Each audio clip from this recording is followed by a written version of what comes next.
Public ಟೈಮ್ಸ್ಗೆ ಸ್ವಾಗತ.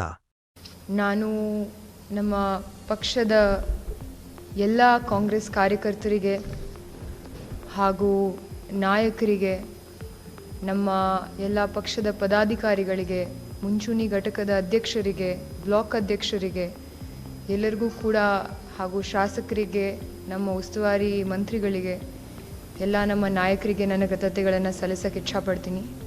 ಈ ಒಂದು ಚುನಾವಣೆಯಲ್ಲಿ ನನಗೆ ಬಹಳ ಶಕ್ತಿ ತುಂಬಿ ಪಕ್ಷದ ಒಂದು ಸಂಘಟನೆಯಲ್ಲಿ ನಾವೆಲ್ಲರೂ ತೊಡಗಿ ಈ ಚುನಾವಣೆಯಲ್ಲಿ ಬಹಳ ಧೈರ್ಯದಿಂದ ನಮ್ಮ ಎಲ್ಲ ಕಾರ್ಯಕರ್ತರು ಬಹಳ ಒಳ್ಳೆಯ ಕೆಲಸ ಮಾಡಿದ್ದಾರೆ.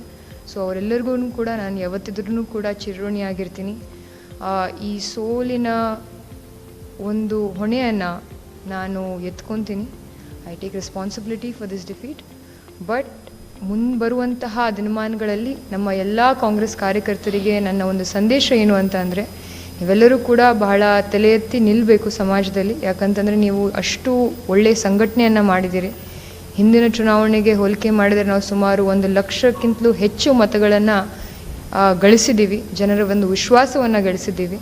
ಸೊ ಅದಕ್ಕಾಗಿ ಆ ಒಂದು ನಿಟ್ಟಿನಲ್ಲಿ ನಾವೆಲ್ಲರೂ ಕೂಡ ಮುಂಬರುವಂತಹ ಚುನಾವಣೆಗೆ ಇನ್ನೂ ಹೆಚ್ಚಿನ ಸಂಘಟನೆಯನ್ನು ಮಾಡಿ, ಪ್ರಯತ್ನವನ್ನು ಮಾಡಿ, ಮತ್ತೊಮ್ಮೆ ಕಾಂಗ್ರೆಸ್ ಪಕ್ಷವನ್ನು ಇಲ್ಲಿ ಕಟ್ಟಿ ಈ ಒಂದು ಕಾಂಗ್ರೆಸ್ ಪಕ್ಷವನ್ನು ಜಯಬೀರಿ ಮಾಡುವಂತಹ ಎಲ್ಲ ಪ್ರಾಮಾಣಿಕ ಪ್ರಯತ್ನವನ್ನು ನಾವು ನಮ್ಮ ವತಿಯಿಂದ ಮಾಡ್ತೀವಿ ಅಂತ ಹೇಳ್ತಾ, ಈ ಒಂದು ಸಂದರ್ಭದಲ್ಲಿ ನಾನು ಯಾವತ್ತೂ ಹೇಳಿಲ್ಲ, ಆದರೆ ಇವತ್ತು ನಾನೇನು ಹೇಳೋಕ್ಕೆ ಇಚ್ಛಪಡ್ತೀನಿ ಅಂತಂದರೆ, ನಾನು ನಮ್ಮ ತಾಯಿಯವರಿಗೆ, ನನ್ನ ತಂಗಿಗೆ, ವಿಶೇಷವಾಗಿ ನಮ್ಮ ಮನೆಯವರಿಗೆ ನನ್ನ ಕೃತಜ್ಞತೆಗಳನ್ನು ಸಲ್ಲಿಸೋಕ್ಕೆ ಇಚ್ಛಪಡ್ತೀನಿ.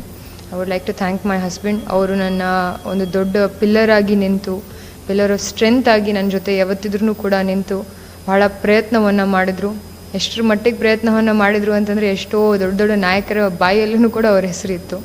ಸೊ ಅದಕ್ಕಾಗಿ ಅವ್ರಿಗೂ ಕೂಡ ನಾನು ನನ್ನ ಕೃತಜ್ಞತೆಗಳನ್ನು ಸಲ್ಲಿಸೋಕ್ಕೆ ಇಚ್ಛಪಡ್ತೀನಿ. ನಮ್ಮ ತಾಯಿ ಎಷ್ಟು ಹಳ್ಳಿಗಳಿಗೆ ಪ್ರಚಾರ ಮಾಡೋಕ್ಕೆ ಹೋಗಿದ್ದಾರೆ, ಅಷ್ಟು ಹಳ್ಳಿಗಳಲ್ಲಿಯೂ ಕೂಡ ಪ್ರತಿಯೊಂದು ದೇವರಿಗೂ ದೀಪ ಹಚ್ಚಿದ್ದಾರೆ. ತುಪ್ಪದ ದೀಪ ಹಚ್ಚಿ ಅಲ್ಲಿ ಒಂದು ಪ್ರಚಾರವನ್ನು ಪ್ರಾರಂಭ ಮಾಡಿದ್ದಾರೆ. ಅಷ್ಟು ಮನಸ್ಸಿನಿಂದ ನನ್ನ ಜೊತೆ ಕೈ ಜೋಡಿಸಿರುವಂತಹ ನಮ್ಮ ತಾಯಿಯವರಿಗೆ, ನಮ್ಮ ತಂಗಿಯವರಿಗೆ, ನನ್ನ ತಮ್ಮಂದರಿಗೆ, ನಮ್ಮೆಲ್ಲ ಕುಟುಂಬಸ್ಥರಿಗೆ ನನ್ನ ಕೃತಜ್ಞತೆಗಳನ್ನು ಸಲ್ಲಿಸ್ತಾ, ಇನ್ನೊಂದು ಕೃತಜ್ಞತೆಗಳನ್ನು ನಾನು ಸಲ್ಲಿಸಬೇಕಾಗತ್ತೆ, ಇಲ್ಲಾಂತಂದರೆ ನಾನು ಬಹಳ ತಪ್ತೀನಿ.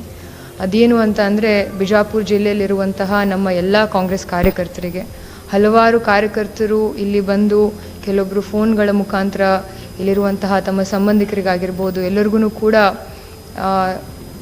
ಕಾಂಗ್ರೆಸ್ ಪಕ್ಷದ ಪರ ನೀವೆಲ್ಲರೂ ನಿಲ್ಲಬೇಕು ಅನ್ನುವಂತಹ ಒಂದು ಮಾತನ್ನು ಹೇಳಿದರು. ವಿಶೇಷವಾಗಿ ನಮ್ಮ ಬಾಗೇವಾಡಿ ಮತಕ್ಷೇತ್ರ ಜನ ಆಗಿರಬಹುದು,